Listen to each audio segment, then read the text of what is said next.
শুভ সন্ধ্যা বন্ধুরা, চলে এলাম নতুন ভিডিও নিয়ে। চলে এলাম সুন্দর সুন্দর রেসিপি নিয়ে। দেখো, প্রথমে স্লাইস ব্রেডগুলো বার করে নিলাম, সুন্দর করে প্লেটে সাজিয়ে নিয়ে এবার এগুলোকে একটু ছেঁকে নেওয়া হলো, নাহলে ডাইরেক্ট তো খাওয়াটা ঠিক নয়। তাই আমি আমার মতন করে বানালাম। আপনারা কেমনভাবে খান সেটা তো আমার জানা নেই, কেমনভাবে বানান আমাকে শেয়ার করবেন। আমি তো এইভাবেই বানাই।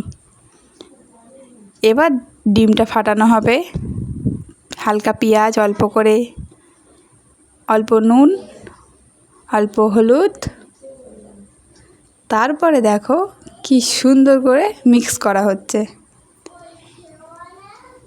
এই বৃষ্টির ওয়েদারে, এরকম ঠান্ডা ঠান্ডা ওয়েদারে কারই না ভালো লাগে এরকম ঠান্ডা ওয়েদারে এরকম গরম গরম ডিম টোস্ট খেতে। এবার দিয়ে দিলাম ব্রেডটা ডিমের মধ্যে।